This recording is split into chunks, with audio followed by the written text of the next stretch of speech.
So, Steve, I was really curious about your career change. You are now in the detection and response at the network layer, where you and I both worked at an endpoint company. We understood, or I understood, really telemetry at the endpoint layer.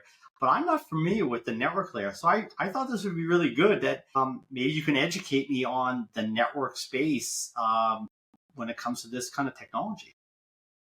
Yeah, for sure, Darren. Yeah, NDR is close to my heart, right? Like I went back into the net portfolio or network, side of the business after having spent like 5 years with CrossRite, right, with an EDR vendor, right?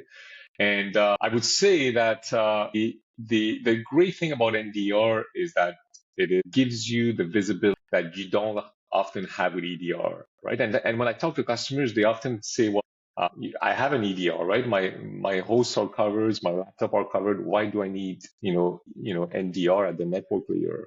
And I love that question, right? Because there's this whole concept from customers that if you protect your endpoint, then why do you need visibility anywhere else, right? I And would ask the same thing. To be honest, with you. I'm really curious on what we get at the network layer because traffic goes to the endpoint. So I'm thinking that I should get majority of the telemetry I require. So I'm glad you're here to explain this. yeah, so the first reason I think why you need an NDR is that there's this false sense of security with customers who've deployed EDR because they believe they've got an ADR on all the machines and all the endpoints, right?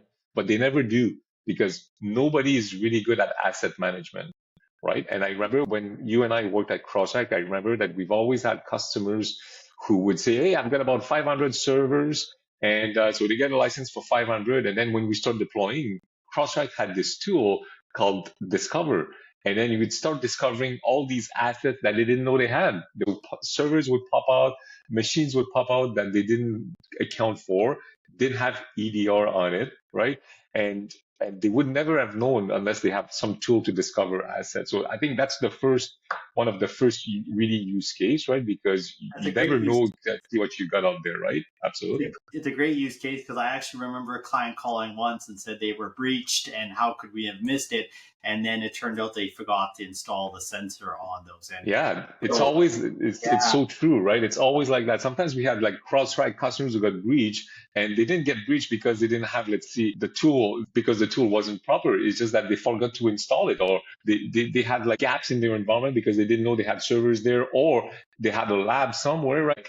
Tech guys are notorious for setting up stuff in a lab yeah. without any EDR on it. It's not a system image, right?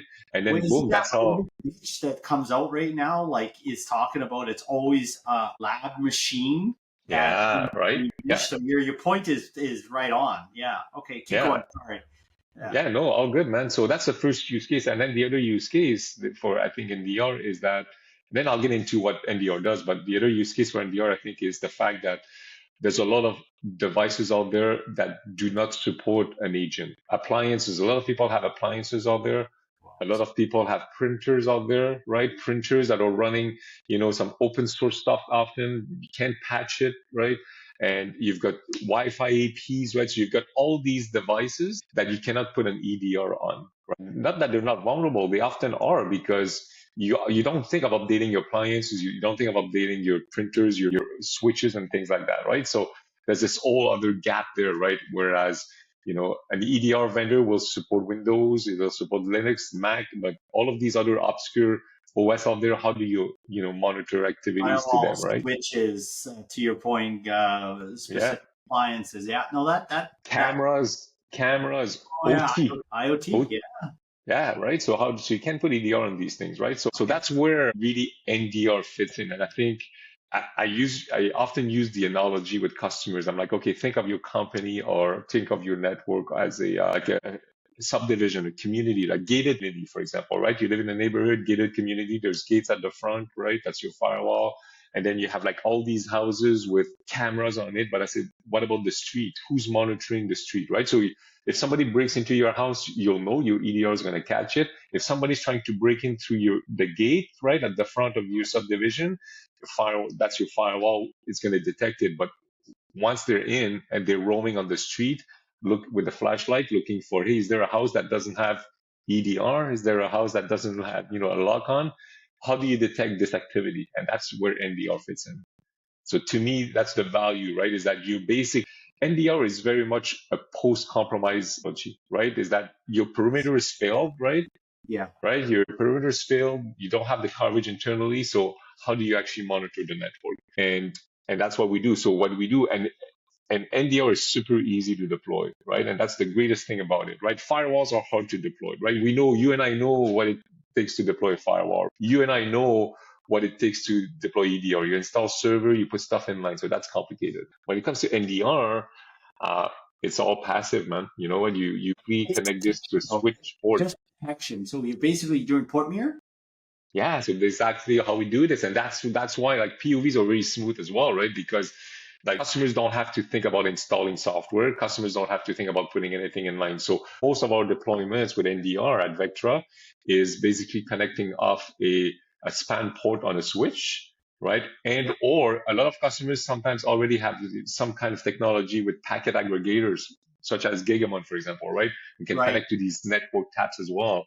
And then we see all of the traffic and we do the analysis. From having spent 5 years at CrowdStrike to now being at Vectra, it's a very, very similar. It's machine learning based, it's AI, but instead of taking signals from the host itself, we're taking those signals from the network.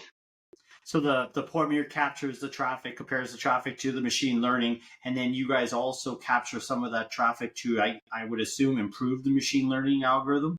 Yeah, actually, and not only we use this to train our ML, but we also have some untrained machine learning at Vectra, right, which allows us to learn a bit of the behavior of users and servers. So that combined with trained ML, right? So you've got trained machine learning, right? Trained AI, which we, do just like CrowdStrike did, right? Like a lot of effort goes into training the algorithm and all that.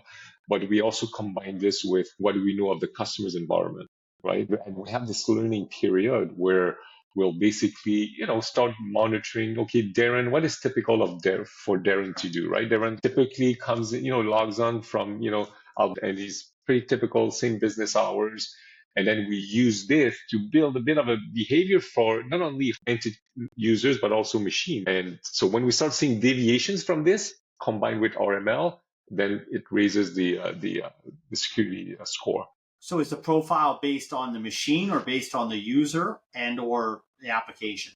Both. So the profiling is based on users and machines, and in something we call observed privilege, right? So we're not just looking at, hey, this is an administrator's, but we're also looking at what does this person do on a typical day, right? Like if you've never done an LDAP query before, even if you're an administrator, but you've never actually done an LDAP query before, and suddenly you're doing an LDAP query at 3 a.m, that's not typical for Derran, right? So it's based on users and as well as entities, right?